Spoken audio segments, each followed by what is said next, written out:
How do you grow your subscribers and get views on YouTube and get your brand growing when nobody knows your name? You have quality content, you have been consistent, you've been posting regularly, but for some reason, no one knows your name and you feel like Birdman. Put some respect on my name. You understand me? Yes. Today, we're going to put some respect on your name.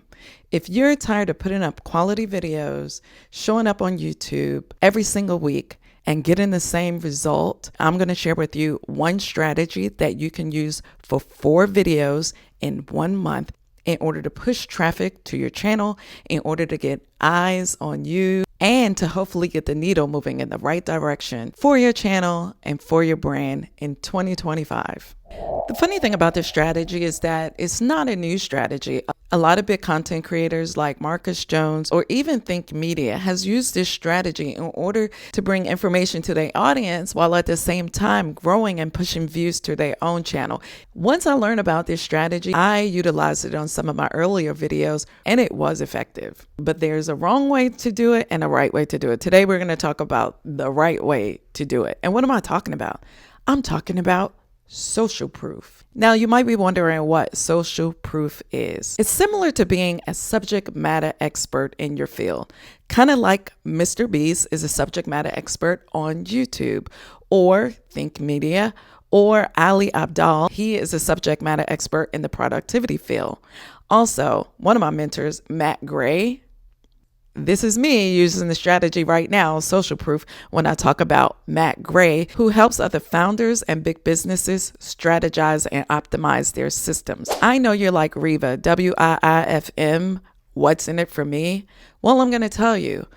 If you're a small or emerging content creator and no one knows your name and you do feel like Birdman and you're trying to get eyes on your content because you know it's valuable, then utilizing the expertise of a larger content creator in your niche could be a good thing for you. How can you use social proof and get away with it ethically? First videos, I talked about Silver and Solo and Alexis Saranoja. These 2 women were able to get monetized within 10 weeks. I was able to study their systems. I was able to craft my own message and utilize their strategy. After I tested them and I implemented them, well, then I knew that it worked. I used their social proof by featuring them and their information in my video with my message, and I was able to bring traffic to my channel. I think the negative way of using social proof can be called clout chasing, and clout chasing will get you caught up. If ever you want to use social proof, make sure you check your facts,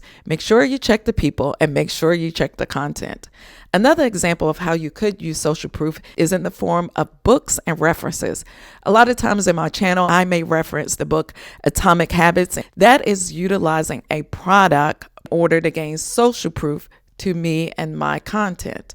That is another way how you can use social proof in order to bring traffic to your channel. Now, let me give you a real world example for you, my viewers, who might be in the cooking niche. Now, if I was a cook, which I'm not, but if I was, like Donna B, I would feature my content, my cooking, my recipes, and then maybe I would reference Tabitha Brown. Maybe you use her spices, maybe you use her technique, maybe you use some of her cooking styles in order to bring a new flair to your own food. That is a way how you can use social proof in order to bring traffic to your channel. Another thing that you want to do is, as you're using someone else in your video, whether it is their products or their services, you do want to reference them and give them credit down in the description section of your video. That is how you're able to do social proofing the right way. Before I get into the 3 tips of how you can use social proof in order to bring more value to your viewers, I want to continue to put the spotlight on Roger Plays Games. I checked him out this morning. He was playing this detective game. How interesting that Roger and his wife are gamers. I wonder if they use gaming as a way of doing date night. I don't know, but it seems like it's fun. Maybe that's their love language. Gaming. I checked out his channel this morning and it was like playing Blue's Clues, going around finding the clues of who did what to whom, when, and where. You literally needed a notebook, pen, and paper in order to jot down all the clues and know what rooms to go to. Seemed like a curious game, a game of detectives. Check out his channel, Rogers Plays Game 78. This is my way of giving back to you because I believe sharing is caring. I don't want to be selfish because as I'm growing, you'll be growing too. Now it's time for some M&Ms. And no, I'm not talking about the candy. These are the 3 M's that are going to take you and your channel to the next level. Model. A lot of the times when I'm coaching, I'll ask my clients, who are your channel mentors or your channel models? Only to realize you don't have one. And that's when we have to get to work. Regardless of the niche that you are in, you need a channel mentor or channel model.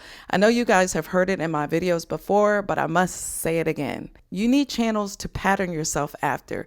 You need channels to show you your way. Why would you want to create things from scratch when you can actually use the recipe, a winning recipe? If you see a channel in your niche that has 50,000 subscribers or even 100,000 subscribers, I want you to take note of that. Take note of it in your notebook, on your phone, on a note card or a journal. And I want you to go and study those channels. Pretend like they're your virtual mentors and you have the opportunity to see what it is that's making their channel work. For example, I had channel mentors in the beginning and my channel mentors have morphed from time to time. But when I started out and even now, my channel mentors are Marcus Jones and Ed from Creator Booth. These are both bigger brands in my niche who are doing great things, who I used as like a roadmap to show me the way. I was not trying to compete nor compare with them. That's the dangerous mistake. And that mistake will get you in a bad mental health space. So you don't want to compare, nor do you want to compete. You do want to cooperate and maybe collaborate without them actually being there with you. And as time went on, my channel mentors changed. My channel mentors changed to more of a more female approach with people like Modern Millie or Jade Beeson. Those 2 young ladies are amazing. Look, you can learn from anyone, no matter what age, no matter what stage. Those 2 young ladies, I respect and I learn a lot from them. See, look, even now I'm using social proof. I modeled myself after them while maintaining my own voice. Number 2, mirror. Mirroring is using your mentor or your model as a pattern and a roadmap or blueprint for you. I want you to imagine your mentor or your model's channel. I want you to mirror the days that they're uploading, the times that they're uploading, the titles that they're using, the thumbnails that they are creating, and the message that they're bringing. I want you to mirror their delivery while at the same time crafting your own tone so you don't sound like them. This requires great ingenuity because you don't want to sound like another person. You want to be genuine and you want to bring your own face to the place. You may be saying, Riva, I don't have a niche, or you do have a niche, but you don't have a mentor or a model. So you can't do the mirroring. Well, that's when my friend Chatty Cathy or ChatGPT comes into play. Say, for example, I was new to the space. I was new to YouTube and my niche was knitting. Well, I would hop over to ChatGPT and I would say, hey, Chatty Cathy, give me all the channels on YouTube in the knitting space, knitting and crafting.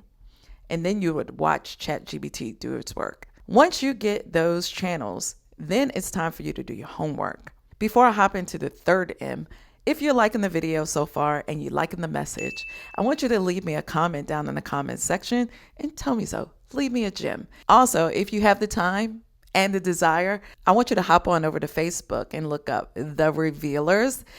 It is my private YouTube group in order to provide you a more detailed analysis, whether it be on your thumbnails, whether it be about your titles, or any video ideas that might be cooking, like on Breaking Bad, that you might be working on in the lab.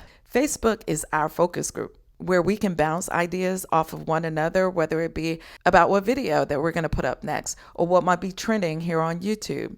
It's a safe space that we can go in and craft ideas together and optimize our content before we go live on YouTube. So if you're interested in that, I'll leave a link in the description of this video and also a pinned comment. Okay, now for tip number 3 on the M's. And no, we're not throwing up gang signs. This is an M. After you find a model or a mentor, and then you start mirroring, the next thing you're going to have to do is manage. There's a lot of management that YouTube requires. You're gonna have to find a space and time to manage your content ideas, your content calendar, the thumbnails, the titles, the description, your working script.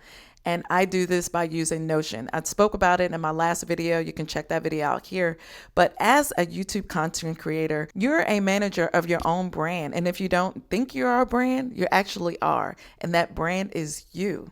And while we're speaking about managing, you need to get over in your analytics and start managing the data. There is a lot of feedback from your viewers on each one of your videos and also in your comments that you're going to have to learn to manage. If you're not engaging in your comments with your community, then I don't know what to tell you, but that's wrong. A viewer, your audience, has taken time to grace your channel with their presence and watched your video. And they've also taken time to leave you comments. So somewhere in your day, you have to manage your time and get down in the comments and respond. I try to respond to all of my comments, and with more than just that heart emoji. I try to leave valuable comments and feedback to you, and I also do a little bit of channel analysis, and I also leave you improvements on your own videos when I watch your videos. I'm always on your videos in our community commenting and leaving you little gems. But that's what I need you to do. Manage your time, manage your content, manage your calendars, and manage your communities. If you don't think community and comments are important in YouTube, especially in 2025, well, then I'm suggesting that you watch this video next, where we talk about all things in 2025 that YouTube thinks is important. I'll catch you next time. I love you and keep creating.